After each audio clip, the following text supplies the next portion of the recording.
fear.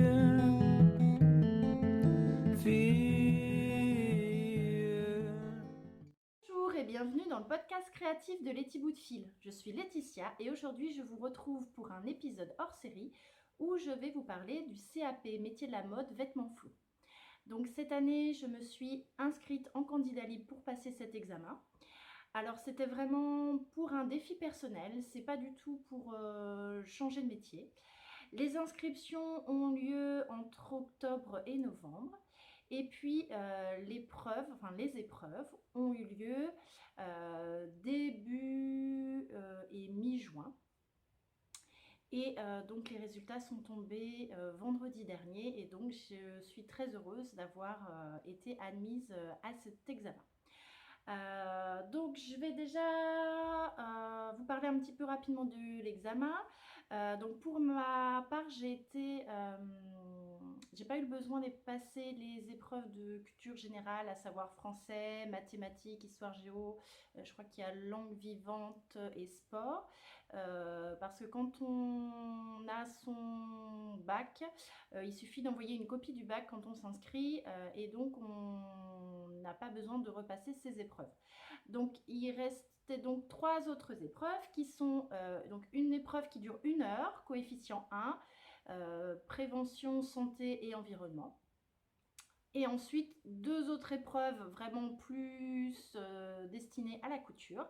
Donc le P1 qui consiste à une épreuve de 3 heures coefficient 4 où on travaille par écrit.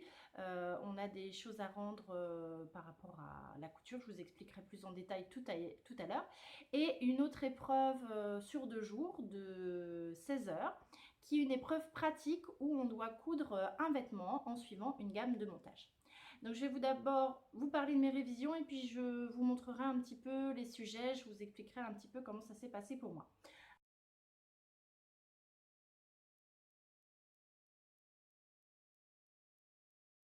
Alors, au niveau des révisions, je ne me suis pas mis la pression. Je vous ai dit, c'est vraiment un examen que j'ai passé en candidat libre pour me lancer un défi personnel.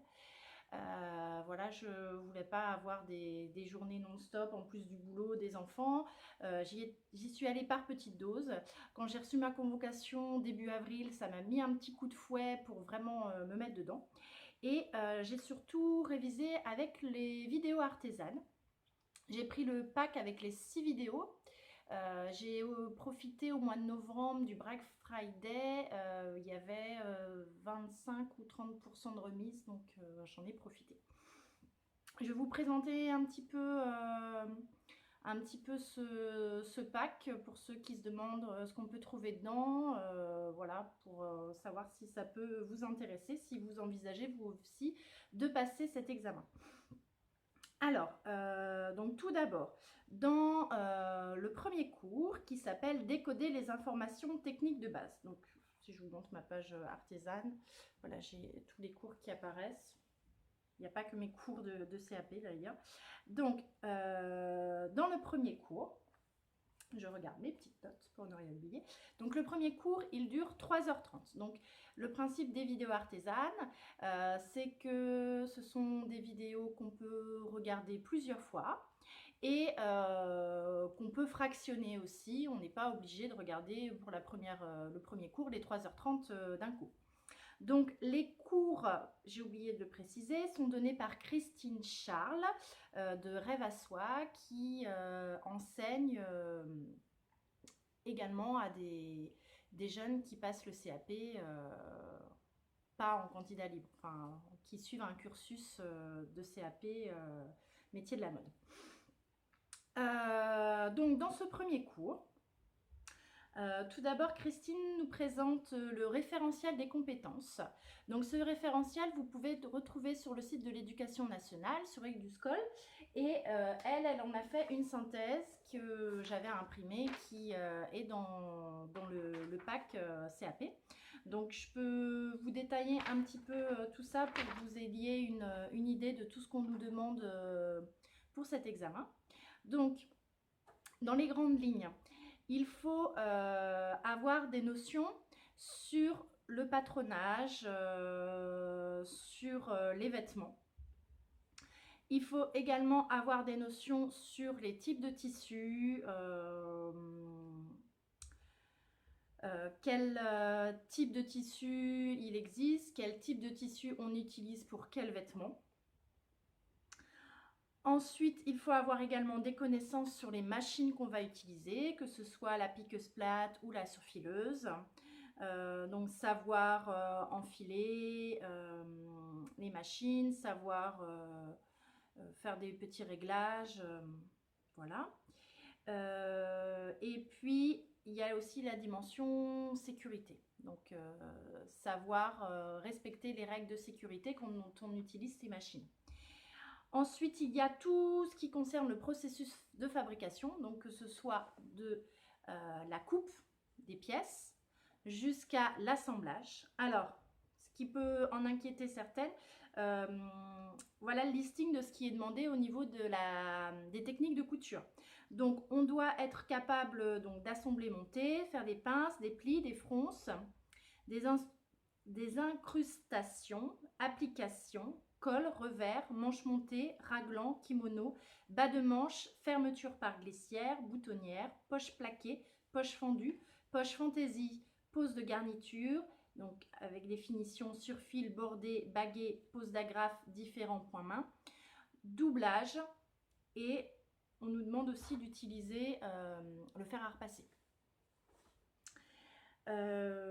Voilà, après il y a tout ce qui, on nous demande moins, mais tout ce qui est gestion des réalisations par rapport à se rendre compte du prix de revient, la gestion de la qualité. Donc là, ça revient au moment de l'épreuve pratique. On nous demande de faire un autocontrôle et de bien respecter les mesures qui sont demandées, donc de vérifier au fur et à mesure de l'assemblage qu'on est bien dans les règles de ce qui est demandé. Voilà, on nous demande aussi d'être capable de communiquer au sein d'une entreprise, donc ça se ressent moins au niveau de l'épreuve. Et puis d'avoir des notions d'art plastique, donc notamment de l'histoire du vêtement, des grands courants de mode, des grands courants dans l'histoire, et puis des influences dans notre monde, dans le monde. Et puis là, ça concerne le P1. D'avoir des notions par rapport à tout ce qui est lignes, couleurs, parce qu'on nous demande pour le P1 de faire, j'y reviendrai tout à l'heure, un petit croquis par rapport à une planche d'idées. Voilà. Donc dans le cours 1, il y a donc cette présentation des attentes du CAP. Elle explique un petit peu également les différentes épreuves du CAP. Et ensuite, on commence à attaquer la compréhension des schémas avec la lecture des éléments techniques. Donc, elle nous explique différents assemblages avec à chaque fois le croquis le schéma tel qu'on trouverait dans la gamme de montage le jour de l'épreuve et le croquis pour nous aider à comprendre. Et puis, elle réalise sur la machine pour qu'on comprenne bien. Donc, par exemple, donc, la base pour bien comprendre au départ ce qui est demandé, parce qu'il faut savoir que le jour de l'épreuve, le P2, pour la réalisation du vêtement, les instructions, en fait, c'est pas des instructions comme on peut avoir sur nos patrons qu'on a à la maison, où c'est vraiment littéral avec que du texte et quelques schémas, mais vraiment des schémas, des dessins. Là, en fait, on a des croquis, pardon, pas des croquis, on a des schémas, enfin des codes, et quelques explications succinctes à côté, mais avec ça, il faut pouvoir réaliser le vêtement. Donc, ça ressemble à ça. Il y en a des pages et des pages. Et donc, déjà, la première chose à comprendre de base, c'est que le petit sigle là, le petit rond avec les traits de chaque côté, ça veut dire endroit du tissu.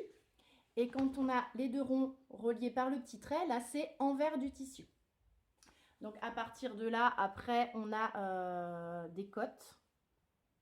Voilà, on nous dit à quelle distance il faut coudre. Et puis, on voit comment sont placées les pièces.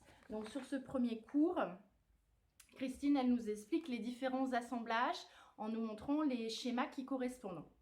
Donc, on a couture simple, couture ouverte, couture fermée, couture ouverte surpiquée à distance, surpiqué nervure, couture couchée avec surpiqué à distance, surpiqué nervure, couture nervure, couture sur champ, couture anglaise, couture rabattue, couture parisienne, et ensuite les surjets et les finitions de bord avec crantage, sur fil et tout ce qui est ourlet, ourlet invisible, ourlet rapporté et faux ourlet.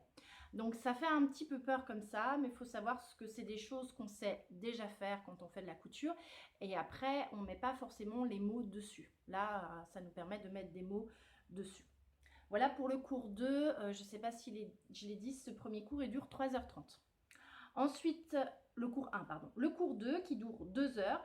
Donc là, Christine nous présente le matériel de patronage dont on aura besoin pour faire du patronage et également pour, du coup, par extension, pour la première épreuve, le P1. Alors, moi, les choses qui me manquaient et que j'ai acheté, c'est les mêmes que celles du cours. Donc, c'est le pistolet. Je suis désolée, c'est transparent, donc j'espère que vous voyez bien. Donc le pistolet qui sert à reporter les courbes et à modifier les courbes, à faire des parmentures également. Et puis l'équerre. Donc deux indispensables pour le patronage. Je ne l'ai pas ressorti, j'ai aussi racheté deux réglets, un de 20 cm pour vraiment refaire toutes les vérifications et un de 50 cm pour tracer de grands traits, des réglets métalliques que j'ai acheté chez Rascol. L'équerre et le pistolet, je les ai trouvés chez Rougier et Play. Je vous mettrai comme d'habitude toutes les notes en bas de la vidéo. Donc dans ce cours 2, qu'est-ce qu'on trouve ? Donc, après la présentation du matériel, Christine, elle nous explique comment prendre les mesures de base. Alors, c'est pas juste tour de poitrine, tour de taille, tour de hanche. Il y a vraiment tout un tas de mesures. Il y en a peut-être une quinzaine de mémoire. Je les ai pas notées. Donc, par exemple, la hauteur de poitrine, la diagonale de poitrine, la largeur de bras. Il y a tout un tas de mesures. Après, à partir de ces mesures, ça nous permet de définir quelle est notre taille de base. Et donc, elle nous propose ensuite d'adapter à partir d'un buste pré-terrassé. Donc, on nous propose d'acheter celui d'Épée Studio. Et donc, à partir de ce buste qu'on peut commander sur le site de DP Studio, de retracer et de retoucher le buste par rapport à nos mesures.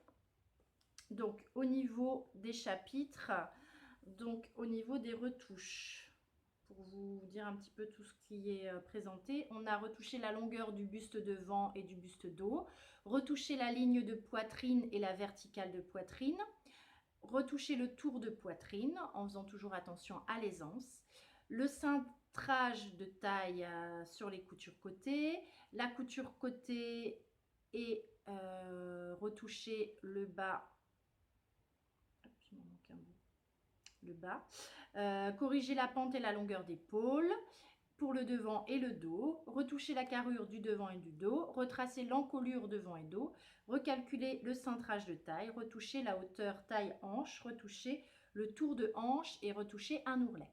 Voilà pour le cours numéro 2. Le cours numéro 3, il est un peu plus court, il dure 1 heure. Donc Christine nous explique en fait un sujet de P2, l'épreuve pratique, mais pas la partie gamme de montage, tout ce qui précède, toutes les informations qui précèdent la gamme de montage. Donc par exemple, moi sur le sujet de l'épreuve, donc de la page 1 à la page,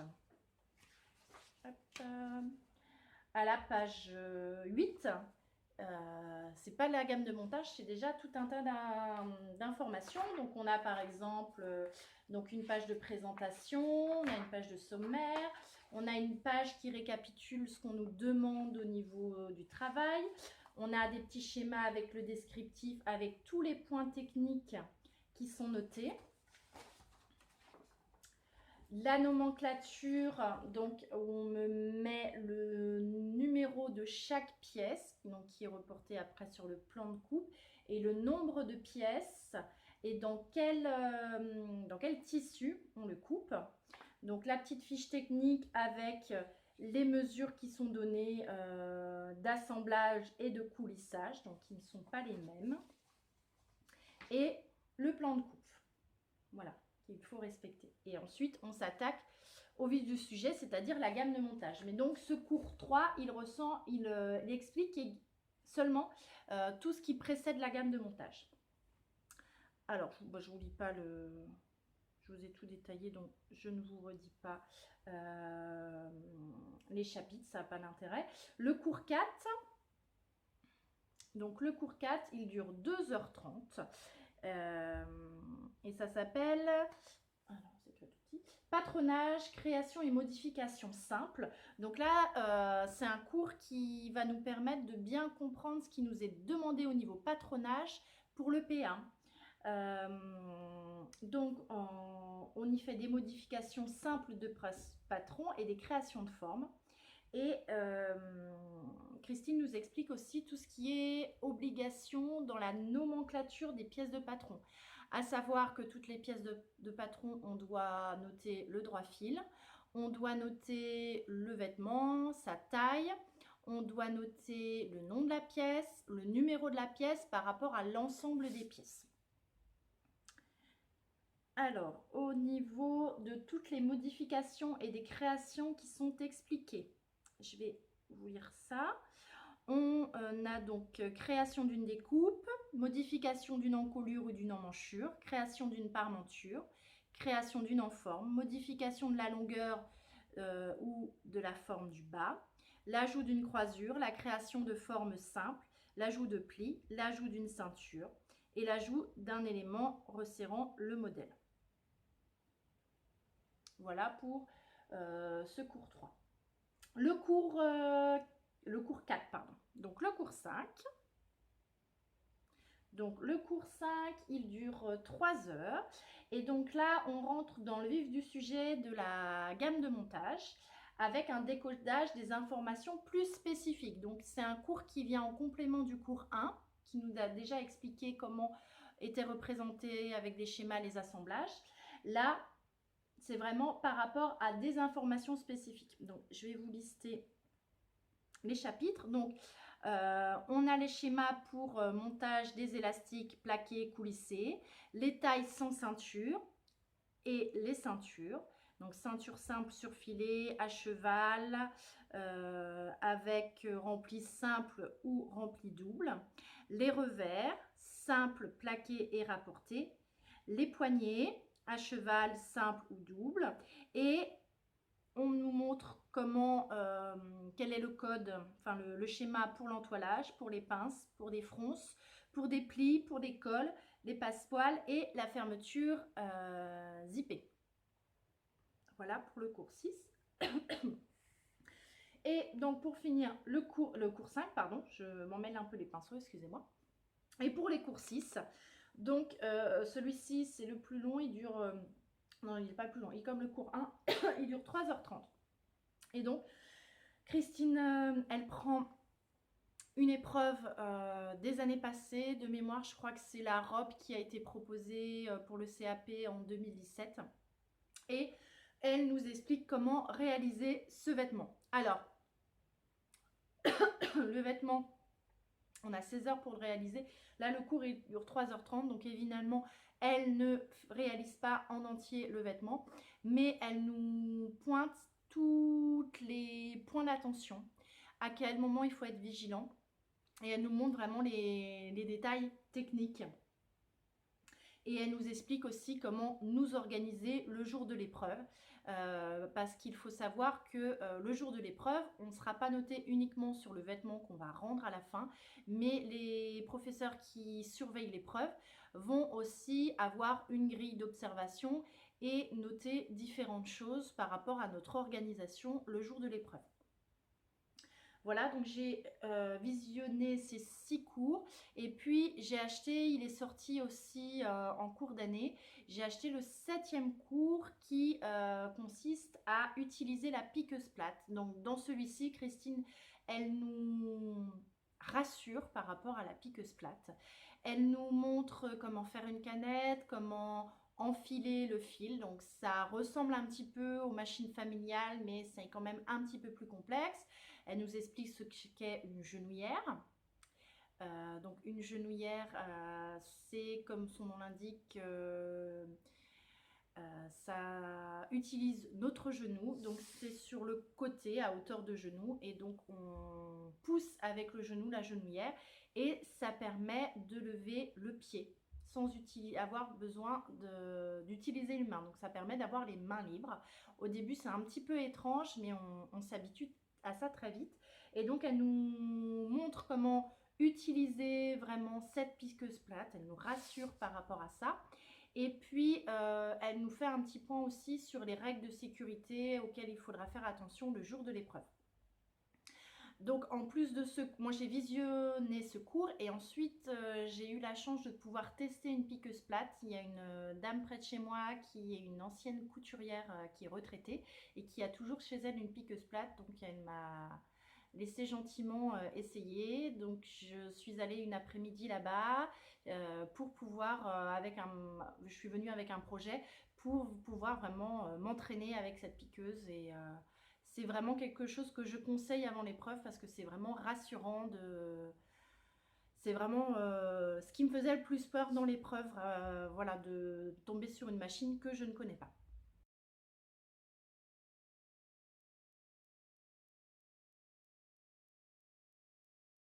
Voilà pour les cours d'artisane.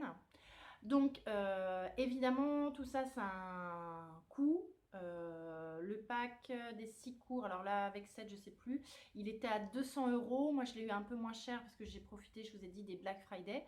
Si vous voulez acheter certains cours, mais que vous ne pouvez pas tous les prendre, moi, je vous conseille de prendre les cours 4, 5, 6, les 3 derniers, où vraiment on décortique les EP1 et EP2 au niveau du patronage et de la réalisation du vêtement avec vraiment la gamme de montage.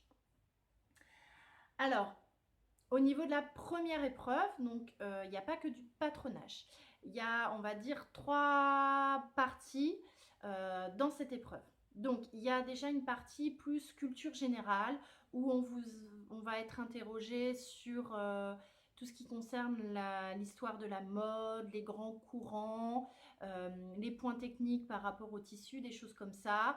Donc, c'est des petites questions, on fait des petites phrases où on coche des cases, par exemple, quand il y a des photos associées à des descriptions. Ensuite, il y a la preuve de patronage où on nous demande par exemple de déplacer une pince, de créer une parmenture, de rajouter des plis, des choses comme ça.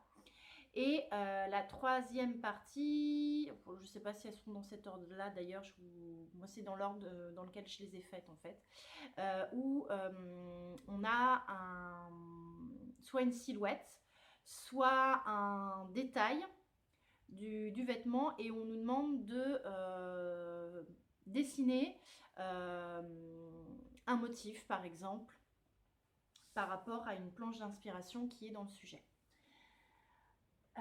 Donc j'ai acheté également d'autres livres pour réviser, donc notamment pour l'épreuve, la première, prévention santé environnement.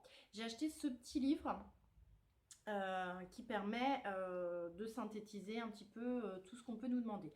Donc je vais vous lire rapidement le sommaire pour que vous ayez une idée de ce qui est demandé. Donc on nous demande d'avoir des notions sur l'individu et sa santé, les rythmes biologiques et de sommeil, l'alimentation, l'activité physique, les conduites addictives et les infections sexuellement transmissibles ainsi que la contraception. On nous demande d'avoir des notions sur l'individu dans ses actes de consommation, donc à savoir qu'est-ce qu'un budget, qu'est-ce qu'une épargne, qu'est-ce qu'un crédit et du surendettement, les achats, les contrats et les assurances et les informations de protection du consommateur. Ensuite, on nous demande d'avoir des notions sur l'individu dans son parcours professionnel. Qu'est-ce que la qualification professionnelle et la formation initiale? Qu'est-ce que la valorisation des acquis d'expérience et la recherche d'emploi? Et puis, dernier point, tout ce qui concerne l'individu dans son environnement professionnel. Donc, avec la législation du travail, les contrats de travail et la rémunération, les représentants du personnel dans l'entreprise, la structure de défense et de protection de contrôle, la surveillance de la santé du salarié, les risques professionnels, les accidents du travail et les maladies professionnelles, les risques liés à l'activité physique, les troubles musculo-squelettiques, les risques liés au bruit, aux poussières, les risques chimiques, mécaniques, électriques, les risques liés à l'éclairage, les risques incendies, les risques liés à la charge mentale et les déchets. Donc, tout est présenté de façon synthétique et à la fin, il y a des sujets corrigés. Donc, je ne vous ai pas ramené le sujet parce qu'en fait, le sujet, on remplit à même le sujet et on le rend.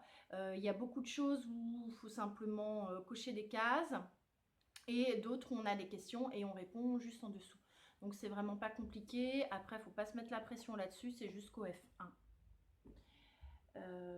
Voilà, alors pour la petite histoire, donc moi les épreuves écrites, je les ai passées dans le lycée qui est à 20 minutes de chez moi, qui est le lycée où j'ai passé mon baccalauréat il y a 18 ans.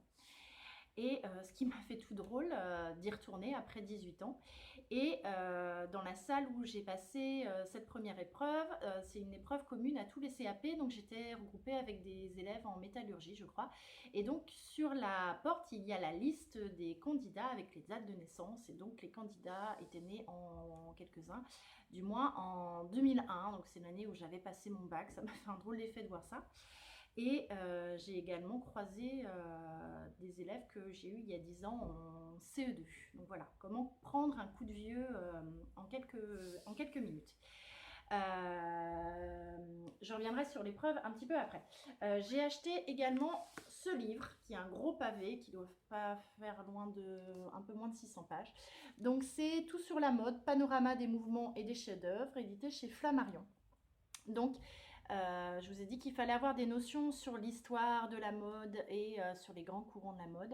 Donc là, ça reprend de l'Antiquité jusqu'à nos jours et il y a vraiment, voilà, c'est complet. Il y a ce qui se passe en Europe, mais il y a aussi la mode en Chine, en Amérique, un peu partout. Et je ne vous le montrerai pas sur l'épreuve parce que c'est la partie que j'ai rendue, mais moi, pour l'épreuve, je suis tombée sur la robe trapèze et il y avait en particulier cette petite robe de Yves Saint Laurent, la robe Mandrian, inspirée du peintre. Voilà, donc c'est un livre que je vais garder pour ma culture générale qui est très complet.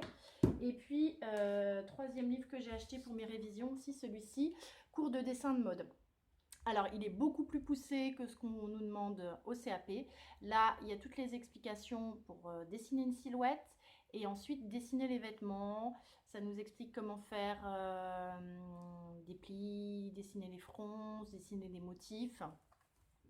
Donc, je vous l'ai dit, le jour du CAP, on ne nous demande pas de dessiner une silhouette. Si on a besoin de dessiner des vêtements, la silhouette est déjà dans l'épreuve et il faut juste compléter. Mais il y a toute cette partie. Donc, je vous montre pas. Donc, comment dessiner les plis d'une jupe. Comment dessiner un pantalon, voilà, pour les différents vêtements. Et puis après, la mise en couleur également. Voilà. Donc, c'est pareil, c'est un livre qui va au-delà de ce qu'on nous demande, mais que je vais garder aussi si un jour je me décide à essayer de faire des petits croquis avant de passer directement le tissu sous la machine. Voilà, ensuite j'ai également utilisé des livres que j'avais déjà dans ma bibliothèque. Donc en particulier, j'ai relu ce livre qui est très très bien fait, édité chez Erol, Guide des tissus par projet de couture de Christelle Benetou, que je recommande. Donc qui explique quels sont les différents tissus, donc chaîne et trame, jersey, quels sont les différents tissages pour les chaînes et trames par exemple, et quels projets on peut réaliser avec les différents tissus. Donc c'est vraiment un livre complet que je conseille d'avoir dans sa bibliothèque. Ensuite, j'avais dans ma bibliothèque, j'ai relu rapidement pour faire complément avec les cours d'artisane, des livres sur le patronage. Donc j'ai celui-ci qui est vraiment très complet, également chez Erol. Couture, créer ses patrons, conception, adaptation, modification. Donc il y a plusieurs chapitres pour vraiment modifier tout un tas de choses au niveau du patronage. Donc il est très bien fait. J'ai vraiment survolé, mais un jour il faudra vraiment que je me penche dessus, pardon. Et puis celui-ci aussi que mon chéri m'avait offert, patron de couture, utilisation, modification, création. Donc qui reprend également des éléments de patronage pour modifier un patron. Voilà. Et puis j'en ai deux autres aussi que j'ai feuilletés qui donnent des éléments plus techniques de couture. Donc celui d'avant il était édité chez Tutti Frutti, celui-ci aussi c'est finition haute couture. Donc ça montre vraiment de jolies finitions pour les encolures. Voilà, avec des techniques vraiment pour avoir des finitions dignes de la haute couture, comme le nom l'indique. Donc c'est un joli livre aussi. Et puis j'avais aussi celui-ci, ça doit être, je crois que c'est le premier livre que j'avais acheté quand je me suis mise à la couture. La Bible de la couture chez Oscar Édition, où on explique vraiment tout le b.a.-ba, les différentes poches, les différentes boutonnières. Il y a aussi les points pour faire des choses à la main.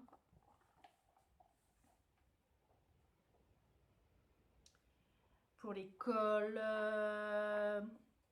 pour les pinces, pour les élastiques, il est vraiment complet également. Voilà pour mes révisions.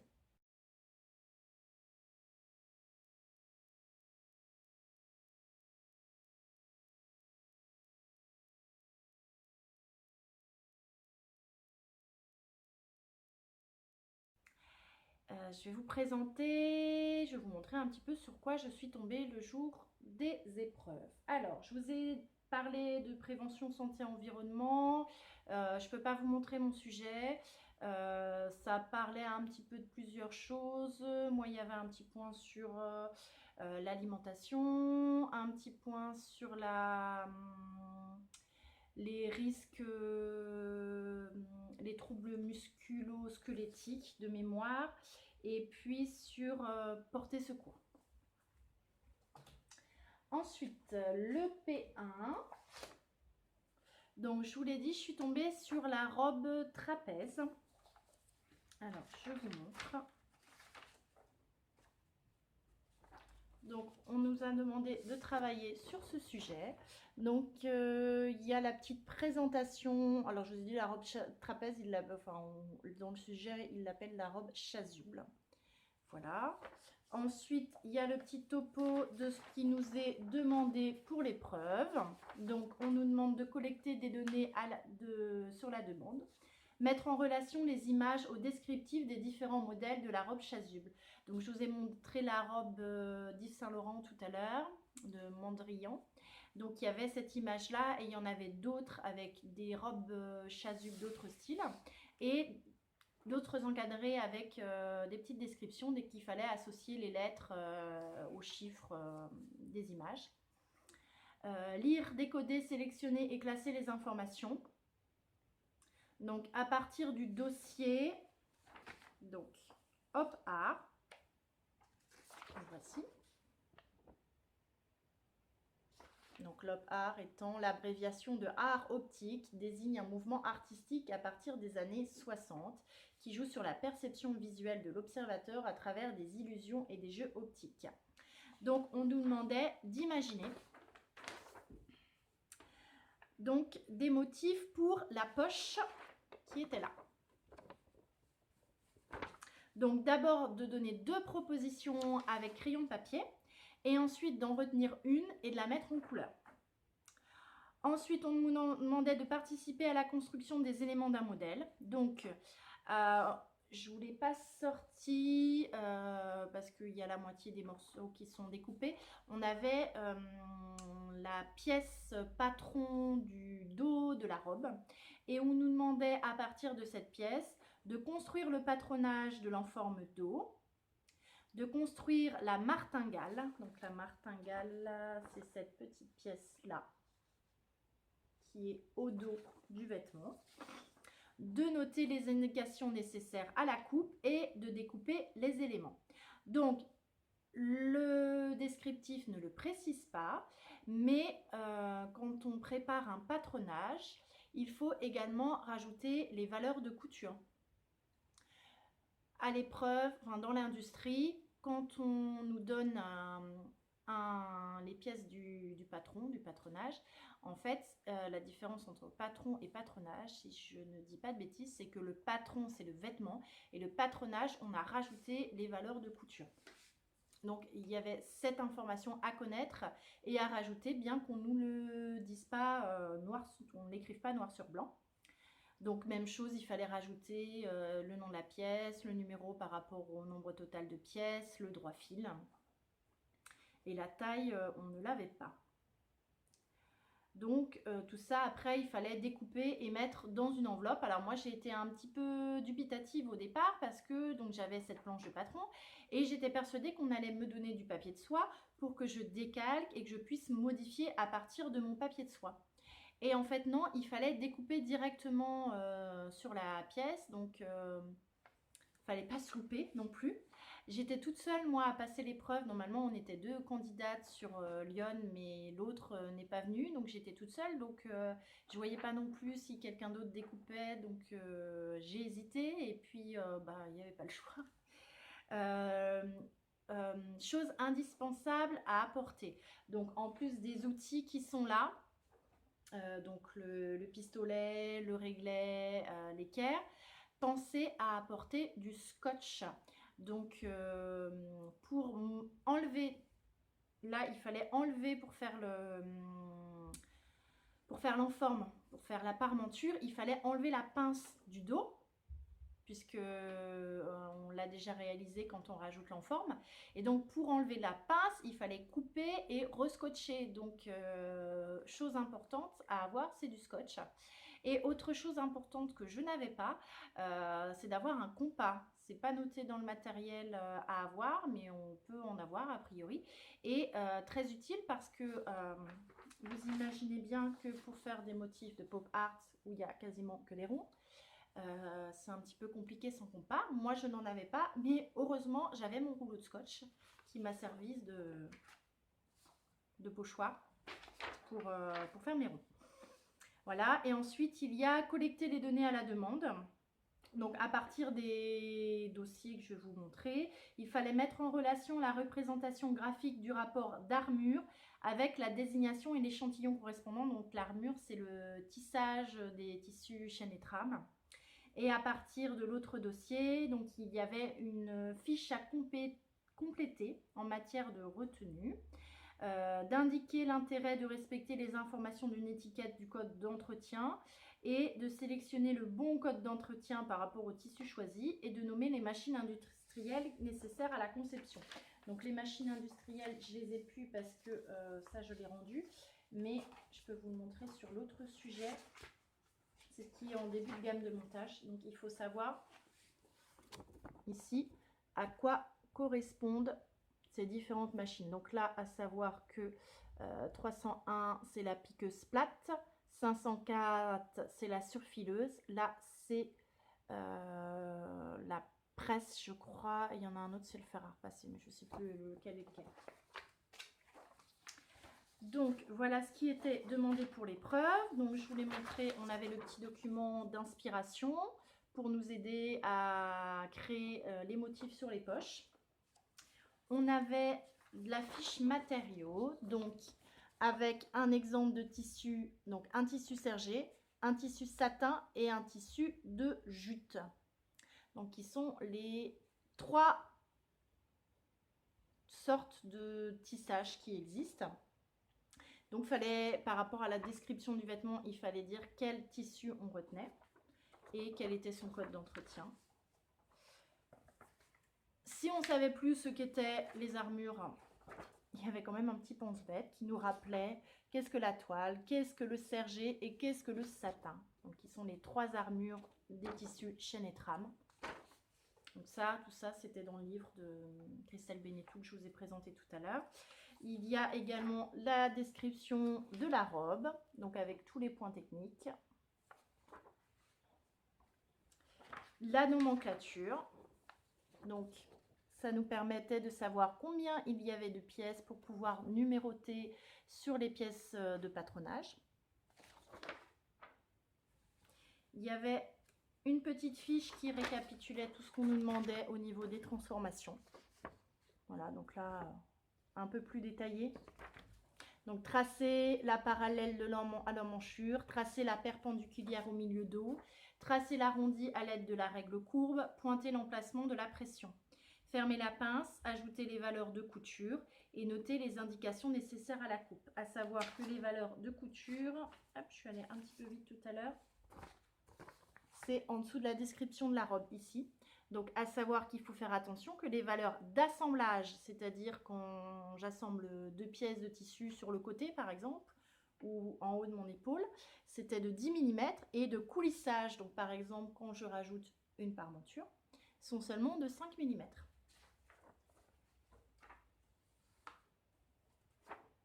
Et donc, il y avait l'autre fiche également pour la construction de la martingale. Et d'ailleurs, il y avait une erreur, puisque là, on a un arrondi et on nous disait qu'on a 65 et que là, on a 25. Donc, on est bien d'accord que 25 fois 2, ça fait 50 et non pas 65. Mais moi, la tête dans le guidon, je me suis dit non, faut qu'on y arrive, Donc, j'ai bien bidouillé un truc, j'ai pas pris 25, mais j'ai pris le milieu, mais on arrivait à quelque chose, mais en galérant bien. Et 20 minutes avant la fin de l'épreuve, on m'informe qu'il y a eu un mail urgent me disant qu'il y avait des erreurs.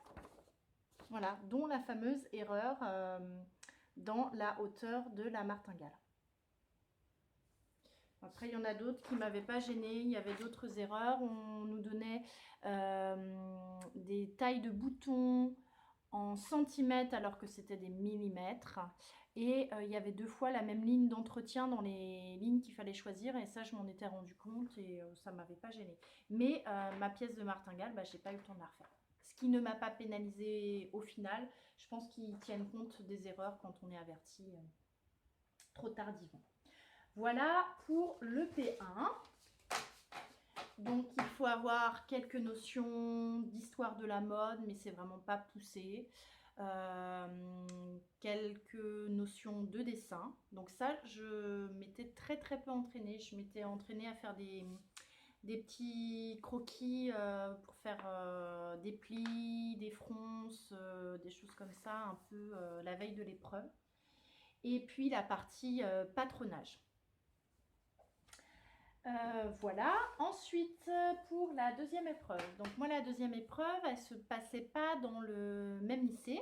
Donc j'ai pas pu essayer la machine avant, puisque j'ai passé mes épreuves écrites à Sens, en Lyon, et que on était regroupés au niveau de la région en Saône-et-Loire, au Creusot, pour les candidats libres du moins. Donc, on a toutes découvert la pick-up splat le jour même. Désolée, petite coupure à cause du téléphone. Donc, j'attaquais le P2. Donc, elle se passait au Creusot. J'avais pas pu voir la pique splat avant. Mais la première grosse surprise qui nous a attendu quand on est arrivé, c'est que habituellement, on nous présente un sujet pour le P1 et à le P2, on coud le sujet sur lequel on a travaillé. Et bien là, pas du tout. Donc notre robe chasuble, alors il y en a qui se sont entraînés tout le week-end à faire la robe. Moi j'avais envie de décompresser, de profiter de ma famille. Donc je m'étais juste entraînée à cette petite chose qui me faisait peur, poser le biais autour de la martingale. Et je n'étais pas convaincue d'ailleurs. Et le jour de l'épreuve, eh bien, nous n'avons pas eu cette robe chasuble qu'ils ont dû juger trop simple, mais nous avons eu un combi short que voici. Donc, a priori, c'est le sujet qui était tombé, je crois, à la réunion en Guadeloupe. pour le P1. Donc, on a eu celle-ci. Alors, au niveau des difficultés techniques. Donc, tout était dans le descriptif. Donc, au niveau de ce qui était un petit peu complexe sur ce sujet. Donc, on avait déjà de nombreuses pinces. Donc, des pinces poitrine, plus des pinces taille et des pinces pour le short devant. Non, pardon, là c'était des plis. Pour le dos, donc ça fait rien que pour le devant, 4 pinces. On rajoute les 4 pinces pour la doublure, puisque le combi short au niveau du buste est doublé. Donc ça fait 8 pinces. Plus les 2 pinces du dos. Donc il y avait déjà 10 pinces à réaliser. Je ne vous ai pas dit dans quoi se faisait ce combi short. C'était dans une crêpe. Une crêpe, je sais pas. Épais. Voilà, j'en ai ramené un petit bout. Et donc c'est un tissu très fuyant au niveau de la coupe. À repasser, ça ne marque pas du tout. Et très épais. Une horreur à coudre, bref. Donc, moi qui ai l'habitude de marquer mes pinces au fer pour pouvoir les coudre, autant vous dire qu'avec ça, obligation de bâtir. Et même avec un fil de bâti, j'avais peur que ça bouge. Donc, déjà, première difficulté, les pinces. Ensuite, au niveau des difficultés, il y avait une poche passepoilée au dos. Voilà. J'en avais fait déjà 2 sur une veste. Ah oui, je ne vous ai pas dit. J'ai visionné les cours artisanes. Et au niveau de la technicité de la couture, ce que je conseille et ce que je n'ai pas eu le temps de faire, l'épreuve, elle dure 16 heures, donc 2 fois 8 heures. C'est sur 2 jours. Ce qui est conseillé de faire, c'est de s'entraîner sur les sujets des annales qu'on peut trouver sur Eduscol en conditions réelles. Et moi, ça, j'ai pas réussi à me libérer du temps sans mes enfants parce que j'ai envie de profiter un petit peu d'eux quand même le week-end. Hein. Je passais pas ça pour changer de métier, mais vraiment par défi personnel. Donc, je me suis pas mis la pression non plus. Donc, j'ai pas eu le temps de faire de sujets en conditions réelles. C'est ce qui m'a manqué au niveau de la gestion du temps. Par contre, je me suis forcée.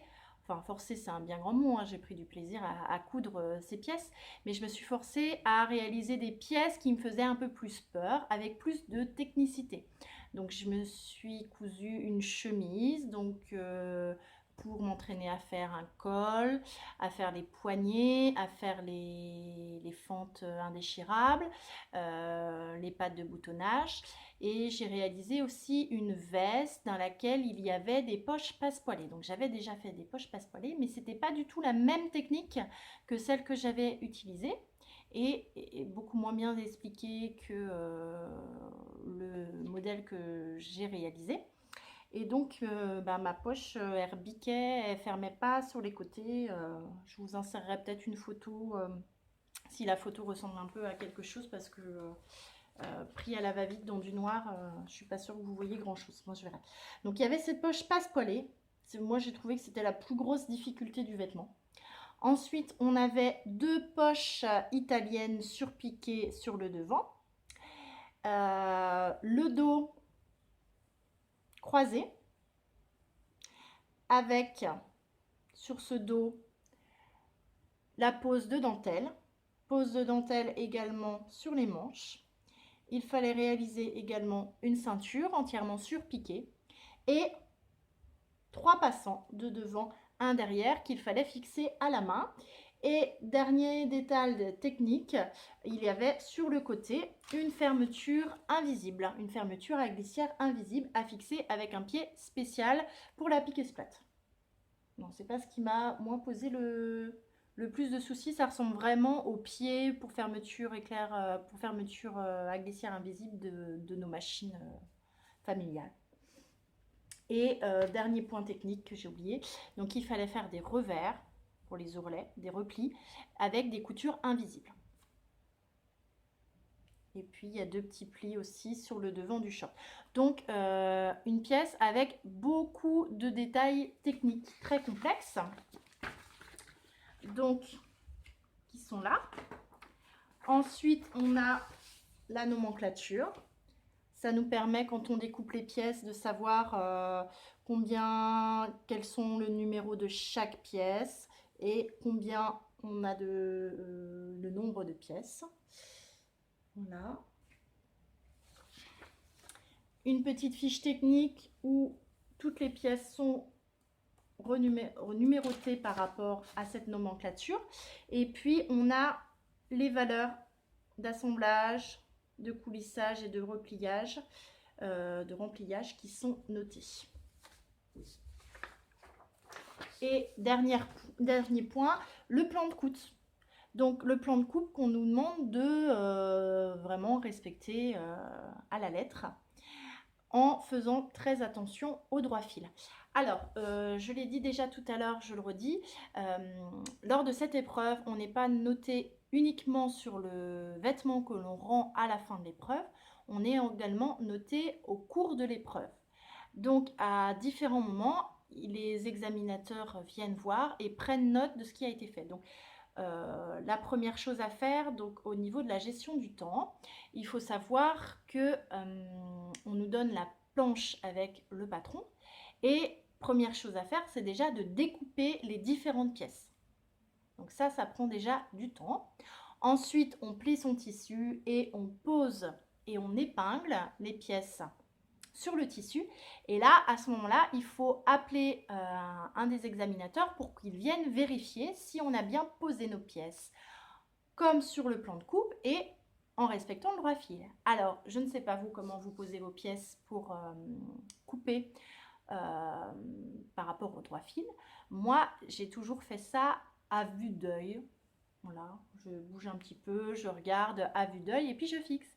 Et ben, le professeur qui nous surveillait, elle est venue avec le réglet, le grand même, je crois, le réglet, et elle a mesuré par rapport au pli de mon tissu si au millimètre près j'avais bien posé au droit fil. Voilà, donc petite astuce si vous comptez passer le CAP, n'hésitez pas à utiliser votre règle pour vérifier que le droit fil est vraiment au droit fil. Voilà, c'est la première chose, ça déstabilise énormément, on se dit oh là là, ça doit pas être bon. Et évidemment, ils ne nous disent pas si c'est bon ou si c'est pas bon, et puis après, ils ont pris note et on peut découper. Donc après, j'ai découpé mes pièces dans ce tissu crêpe qui est vraiment très épais. Donc déjà, de base, quand il est en simple, il est déjà très épais, mais en double, c'est une horreur à découper. J'avais l'impression que tout bougeait, sachant que pour l'épreuve, on a une tolérance de 1 mm en plus, en moins. Donc si déjà on se foire sur la découpe, c'est compliqué de coudre s'il manque déjà des millimètres. Donc voilà. Voilà, on nous disait aussi de faire attention, que le tissu était plié en deux, mais qu'il y avait certaines pièces qu'on n'avait pas besoin en double. Donc il fallait les mettre de côté. Moi, ce que j'ai fait, c'est pour chacune des pièces, après j'ai remis un petit post-it dessus pour renoter le nombre de pièces qu'il y avait, si c'était le côté droit, le côté gauche, où était l'endroit du tissu. Voilà, et puis 2-3 détails. Après, en organisant les pièces qui vont ensemble pour pas les chercher, pour que ce soit facilement accessible. Et donc, la chose que j'ai fait aussi sur les conseils des cours artisanes, j'ai lu déjà la gamme de montage entièrement une première fois avant de m'attaquer à la couture. Ce qui m'a permis d'essayer de bien visualiser les différentes étapes. Et puis de prendre de notes, de petits détails, des numéros de pièces dont j'avais besoin à chaque étape. Donc voilà, c'est la page que je vous ai montrée tout à l'heure. Donc on voit là par exemple, là c'est une pince, on me dit de faire les pinces. Donc là on me montre que la pince, voilà, on a endroit sur endroit. Là, par exemple, l'étape d'après, on me dit de repasser les pinces. Les petites croix qui sont là, ça symbolise, le thermocollant. Ils font fixer sur l'envers du tissu, puisque là on a l'endroit, donc on fixe sur l'envers. Voilà, après là on a les coutures, on me dit qu'elle est à 20 mm. Donc on a toutes ces étapes. Donc vous pourrez retrouver, je ne sais pas s'il est déjà mis en ligne, mais vous pouvez retrouver ça sur Eduscol comme les autres sujets. Voilà, donc quand je vous disais que les explications de la poche passepoilée étaient sommaires, voilà. Donc ma poche à moi, elle était foirée. Donc ça met un petit peu en panique. Et à un moment, je crois que j'en étais sur ma poche passepoilée, que j'arrivais pas à terminer la fin du premier jour. Et le soir, je me suis dit, bon, demain, tu arrives, tu laisses ta poche passepoilée comme ça de côté, tu vas pas y passer des heures parce que tu n'auras pas le temps de faire la suite. Et tu pars sur la suite, la poche, elle restera comme ça, elle n'est pas terminée, mais c'est pas grave. Voilà, plutôt que de bloquer sur une partie et de foirer la suite. Voilà, donc j'ai au niveau des points techniques, j'ai pas tout parce que j'avais la fiche de contrôle à la fin, il y en avait une soixantaine de points comme ceci. Au niveau de la piqueuse plate, qu'est-ce que je peux dire? Alors, j'ai commencé par faire ma canette. Et après, pour placer ma canette, j'ai réussi à placer ma canette. Et j'ai voulu attraper, j'ai passé le fil sur tout le chemin de la piqueuse plate et j'ai voulu récupérer mon fil avec en tournant la molette pour récupérer le fil de la canette et j'y arrivais pas. Donc je me suis dit, ça se trouve, j'ai mal placé ma canette ou j'ai mal fait ma canette. Donc quand c'est comme ça, on peut demander l'aide de l'examinatrice si besoin. Donc j'ai fait signe et là elle m'a dit non, non, c'est normal, il faut commencer à coudre et ça va venir tout seul. Donc j'ai perdu 10 minutes pour ça, à rien. Donc après, pas de difficulté particulière, c'est vraiment un régal, je trouve, de coudre avec une piqueuse plate. On a un point aussi bien défini sur l'endroit que sur l'envers. La genouillère, on s'habitue très très vite. Autre petite chose auquel il faut faire attention, donc au niveau des pédales, quand on appuie dessus, normalement, on met en route, ça avance. Par contre, si on donne un coup de talon, il y a un coup de fil intégré. Donc à faire attention à ne pas donner de coup de talon au moment en pleine couture parce que du coup on coupe le fil et puis on peut recommencer. La chose à laquelle il faut être vigilant, c'est d'avoir dans sa couture, hop, le petit réglet et les mesures qui sont demandées. Il y a une tolérance d'1 mm en plus ou en moins. Donc commencer à coudre et vérifier à chaque fois sa couture. Voilà, il n'y a pas eu les difficultés, je vous les ai présentées. Donc moi au niveau de l'épreuve, j'ai pas eu le temps de finir tout à fait. J'ai pas eu le temps en fait de replier les ourlets et de faire les points invisibles. Donc j'ai ce point là qui me chagrinait. Et la poche passepoilée qui n'était pas bien terminée. Et l'autre point qui m'embêtait un petit peu, c'est ma surpiqûre de ma ceinture. Comme je vous ai dit que le tissu était très fuyant, bah, on repasse, mais pour pas que ça bouge avant de surpiquer, mais c'était pas aussi parfait que je l'aurais voulu.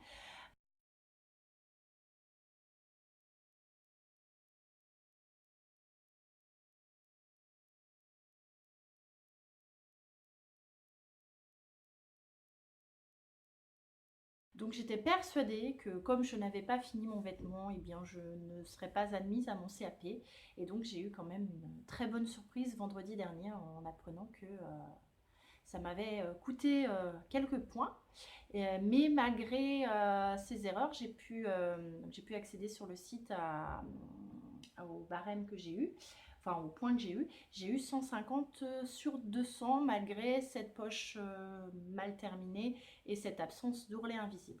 Donc c'est vraiment quelque chose qui est de l'ordre du réalisable. Donc si vous avez envie de tenter l'expérience, bah, je vous invite à le faire. Là, moi, j'ai pas révisé énormément, pas autant que je l'aurais voulu.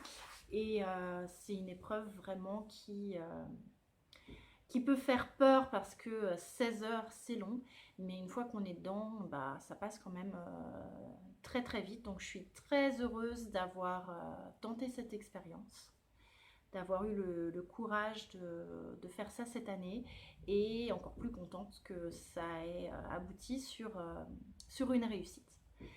Voilà, donc je mettrai toutes les informations que je vous ai données sous la vidéo.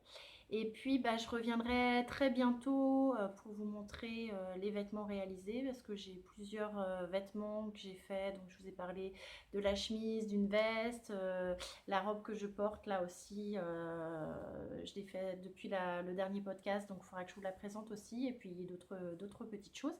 Donc, bah, je vais monter tout ça, le mettre en ligne. Si vous avez des questions, n'hésitez pas à me les poser. Et puis je vous dis à très bientôt. Au revoir.